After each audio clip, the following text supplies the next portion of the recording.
Hey, bienvenidos una semana más a tu programa Detrás del Cine. Mi nombre es Wendy Alvarado y estoy muy contenta de estar de nuevo contigo en el primer programa del año 2017. Y pues te traigo una de las películas más interesantes que a mí la verdad me encanta porque pues tiene robots, está obviamente Hugh Jackman y pues bueno, ¿qué te parece si comenzamos para que veas de lo que te estoy hablando? Charlie, where is my money? Buddy, I got your money. It's right here. Oh, good. But Charlie, you're losing your belt. wait, Charlie, I can't hear what you're saying. What was he like? As a boxer? Charlie was the top contender, #2 in the world. Then the fight game changed. I'm coming with you. No, you're not. I'm either coming with you or you're fishing for your keys in the sewer. Oh my god, that was close. Whoa! Stubborn kid. This ain't a video game. This is for real. Let's make some money!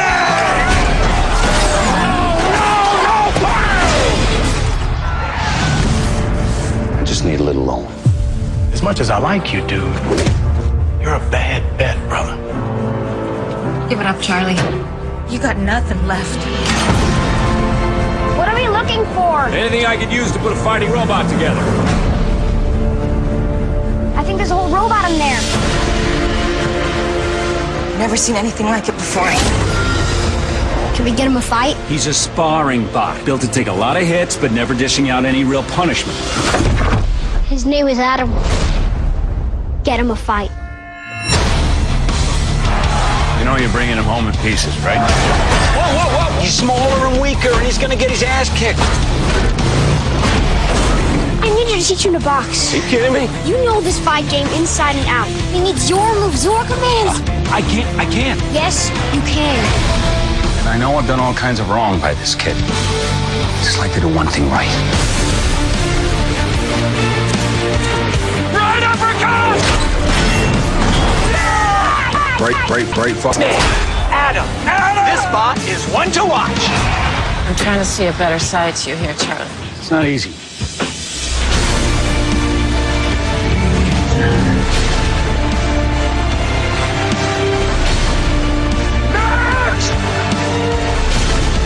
This is what it's all about!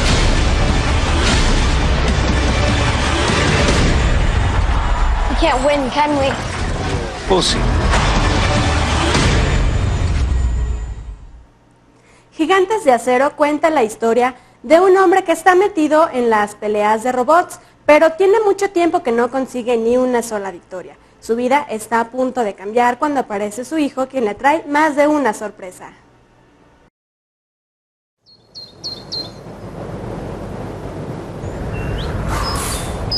Legacy Effects is carrying on Stan Winston's legacy. I worked for Stan for 25 years before his untimely passing. You know, he did all the Terminators and Jurassic Parks and both the Iron Man movies, just to name a few. But we're, carrying on in Stan's tradition.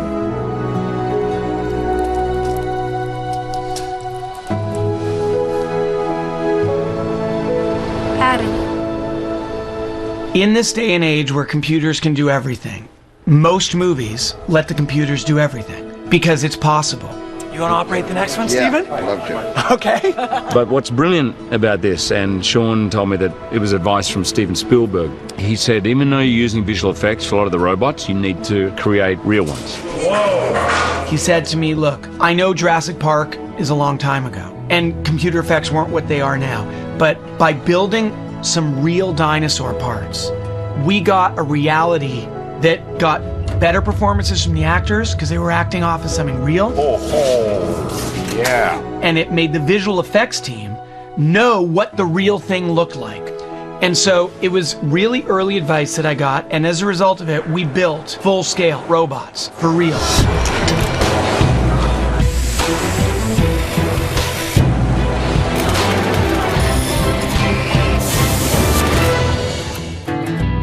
When Sean and I first talked about this, it took a couple of months to get the designs locked down. Part of the fun was designing robots from scratch. They weren't based on a game, they weren't based on a toy. Really, there were no guidelines. We wanted each one to have specific personalities, specific aesthetics, different color palettes. You know, you can write one sentence in a script about robot boxing, and then you have Tom walk in and look at you and say, by the way, before I go out and build a 9-foot robot that looks like a Shogun warrior with like LED lights that flash across his chest, do you want to talk about that a little bit?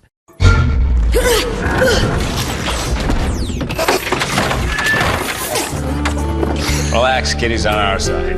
I didn't have an idea of a robot that I've been keeping in my pocket since I was 12 years old. I really looked at the story, and what I wanted to do is create a character that somebody would relate to. That humanizes them.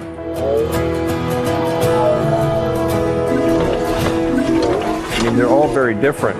For Adam, he was our everyman. He needed to be somebody that everybody could project themselves onto and relate to. He has more of a metal finish on him. And the fencing mask became a way to say, you know what, his identity is somewhat hidden. You're gonna have to work a little harder to get in to see him. I mean, Ambush, bigger, more beat up, kind of like an early 60s muscle car that's faded out in the desert. And then there was Noisy Boy, who looks like a show car. I was due for some good luck. We also built all those background robots. So we had to pack it all up and go up to Michigan. But you know, when you get there, it's like, okay, now it's time to jump in and bring these things to life. We have 19 robots, each with great personality. Each one has their own mystique, a whole kind of story behind them. The robots are very, very sexy beasts. And I got to tell you, these puppeteers who operate them are actors in their own right. They're actually SAG actors because these guys make this a living, breathing character. We had a replication of Adam, very similar to what we did back on Jurassic Park. Whatever Jason did, moving the head, and what the other guys did, moving shoulder area, neck, it translated in real time, one-to-one, right to the Adam puppet. When I first saw those real robots being puppeteered by these genius puppeteers moving, I instantly turned into a 10-year-old. Standing next to a 10-year-old, we both had the same looks on our faces. I look up, and I feel short, because you have a robot 7'6", you got Hugh 6'3", so here I am, and I'm gonna have neck problems by the time this movie's done. When we turn him on, it's probably the most pivotal and important moment in the entire film. Whoa. And to see this decrepit, old, mud-covered robot sit up and look around and start mimicking this little boy, and to watch Dakota play with Adam and move with Adam and marvel in this amazing thing that he's found in a junk pit. He just melts your heart. Having the real robot for the actor, it makes a huge difference. You can't help but being drawn into the magic. I thought I was going to be playing against an invisible robot that I would have to pretend is in front of me. And we have been given this unbelievable luxury. You know, you watch the movie, you can't tell anymore which were real, which aren't. But I'm so happy that we adopted that hybrid strategy, partial visual effects, partial real. That's terrific. It's coming to life. Just coming to life. El mensaje de esta película es que pues no tienes que dejar de lado tus sueños y tienes que pues hacer parte de ti el perdón y la reconciliación. Y por supuesto tampoco podemos dejar de lado los efectos especiales de esta gran película. Vamos a ver más de este Detrás del Cine.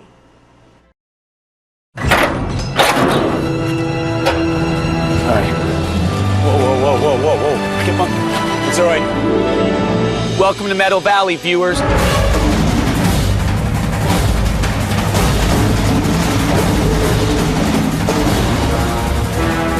Back to one.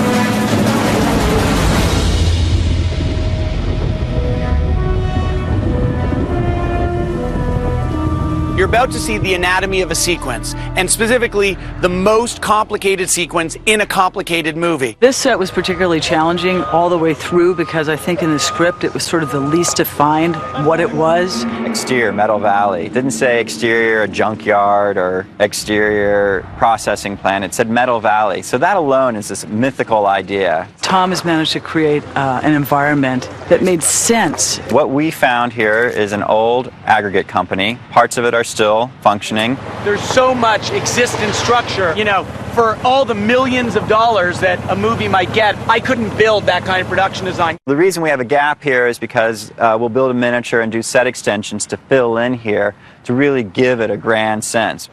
So tonight we're going to spend our whole night shooting in what we call Robo Alley. And as if this wasn't a hard enough sequence, we've decided to add pouring rain to it as well and make our lives just a little bit more miserable, but make our movie just a little bit better.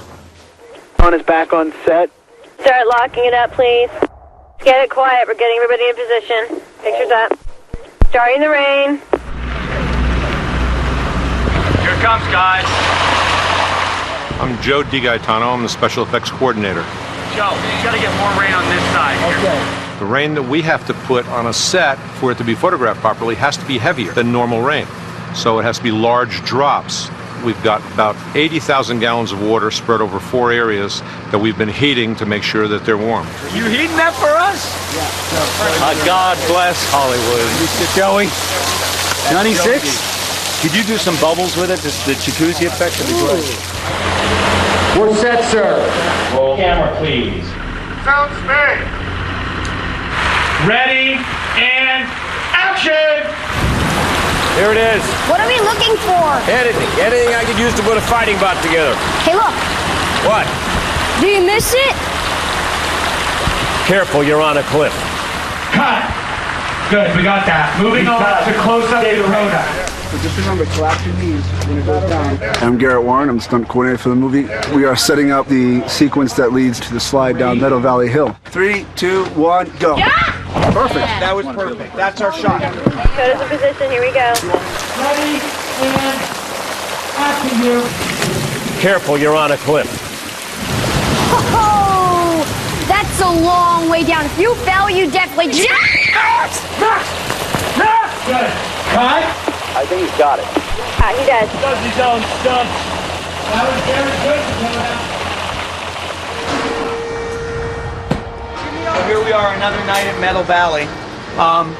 Walking up what you can see is a man-made structure. There's no way we could shoot this on a real hillside because we have to control the speed of our boy sliding down this mudslide. So we needed controllability, and the question was whether to shoot it on a soundstage or to build a set outside. And once I added rain to this sequence, it made doing it inside much more complicated because all that water needs somewhere to go. So we built a mountain outside amidst the mountains. You are accommodating not only the structural integrity of building a 6-story structure, temporary, that has to hold quite a bit of weight, not just of the set, but of the cast and crew that work on it, but it has to accommodate in excess of 20,000 gallons of water being dumped by the rain bars. Camera test rehearsal with no rain. 3, 2, 1, action! Doubling kids for a living is hilarious. You know, a lot of my girlfriends that do stunts, they have to wear like little short skirts and dresses, and kids have like mad clothes on, so it's easier for me to pad up. Sludge and debris, here we go. When I found out I got the job, Garrett was like, practice falling down hills. We actually found a gravel hill, and myself and my other stunt team members ran over to the gravel hill. I grabbed a video camera just to get some rough ideas on what we could do or couldn't do. From there, we move on to testing the actual set itself. Action! I love to go for it, you know, mud and all. And run the water! Charlie, you set? This is one of the biggest action sequences in the whole movie, and we wanted to make sure that it looked like an actual fall down a hill. Josh, before you dump it, can you reduce this flow by half? Joey D. Joey on 1. 50% left. Copy that. That's 50%? Yes. Okay, now let me see that turn into mud. Cut. All right, good. Josh, that looked like the hillside gave way. What would you say is the most challenging part of this sequence?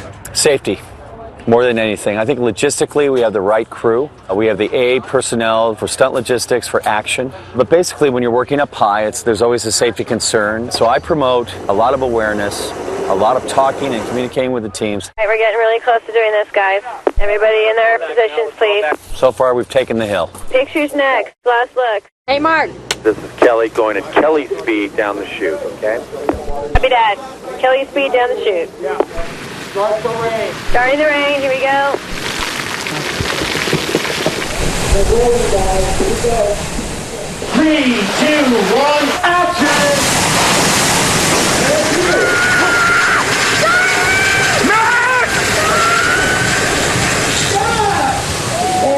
Cut! Kelly, you okay? Good job, Cal. The shot we're about to do, we call it our Superman shot, because what I wanted was, as the boy is coming down at us, I want to be moving up the mountain, converging on him. We whip pan, and now he's falling away from us. We couldn't do it on the techno crane because we couldn't do the pan that fast. So Garrett Warren, he's going to be riding a wire, and he's going to be holding the camera, and it's going to fly him up the mountain at the same time as we fly our stunt double for the boy down the mountain. And then right as the boy passed him, he drags his foot along the mountainside to whip his body around and get the pan. Action!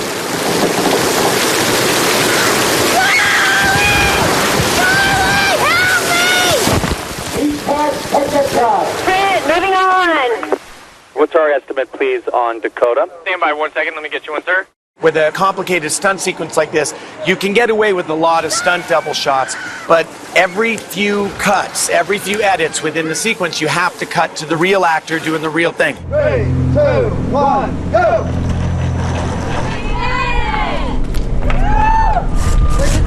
It's fun. I want to do it again.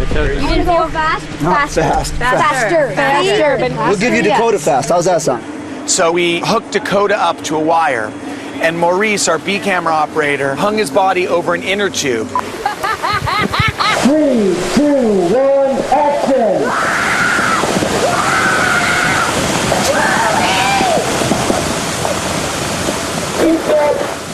This is part of what goes into getting maybe 10 seconds in the movie. It's a crazy spider web of massive cranes and cables. We have 3 cranes for the effects department, 2 of which are just holding up the rain towers, 4 condors, a grip crane which is going to get equipment up to the top, and we have a stunt crane with the wires that are at the highest point on the set right now that are holding our screaming actor. Quote from Dakota, this is the funnest job yet. So we got that. Awesome, dude.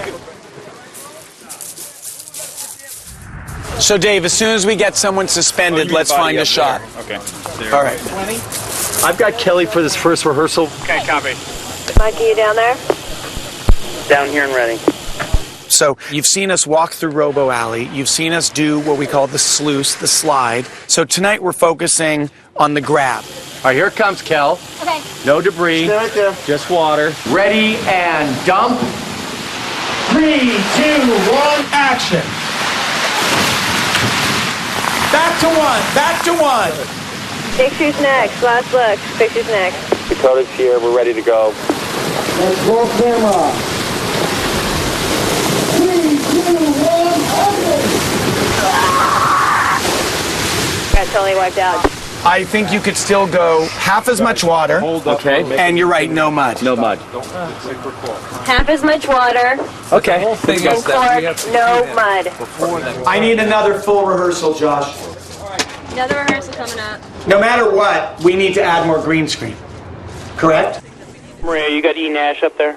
I'm Eric Nash. I'm the visual effects supervisor. We built this partial set, and visual effects is responsible for creating everything around this. To the left, to the right, up above, down below, will all be augmented, in some cases created completely digitally. Let's add a 12 by. Yeah, we got it right up there. Okay, that's great. 12 by going up high. We're going to get Dakota in and we're going to shoot this. Thank you. So, Dakota, on action, you're going to look back and you're going to start screaming for Charlie. We're ready, sir. We're rolling. All right, Dakota, ready and action! Charlie! Charlie! Max! Right here! Don't move! Don't move! Wait. Just easy. Give me your hand. Nice and easy. Very slowly. You ready? And okay. We're going to turn around. There you go. Thank you. Roll 2 cameras. Rolling. 3, 2, 1, look! Slowly look. What are you aiming on? Got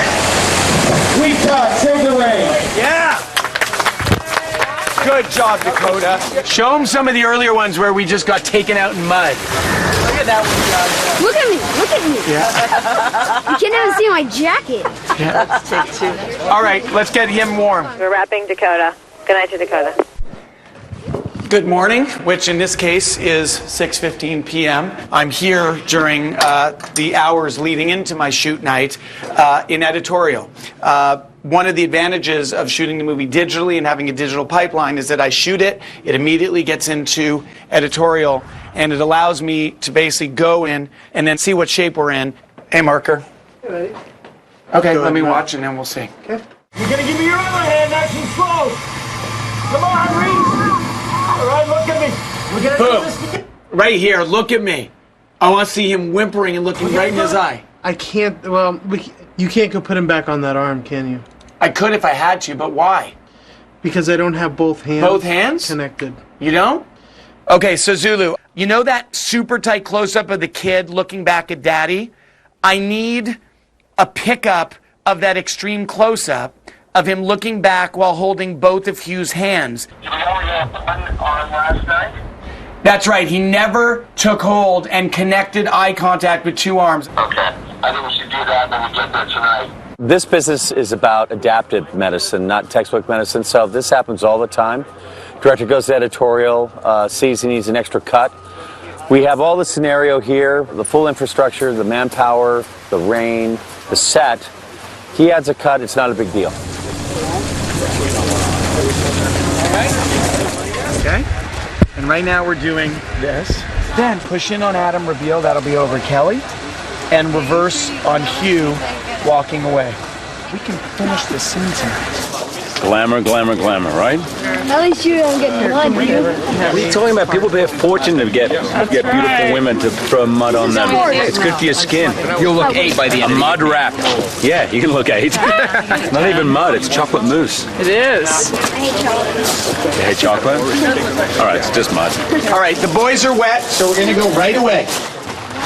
All right, 3, 2, 1, go! I got it. So here we are, nearing the end of our Meadow Valley sequence. Very nice. And hopefully, if anything's become clear, it's the fact that making movies, it's a group enterprise. It is a full-on collaboration that, though the movie stars get a lot of attention and directors get a lot of glory, it is a team effort. And for me to make the movie and realize the vision that I have in my head, I need a whole lot of people, many of whom you see down below, performing at the top of their game, bringing their crafts to bear, and, you know, creating a team spirit and a team endeavor that hopefully makes for enjoyable movie watching. So hopefully you've enjoyed the process, and we'll see you around.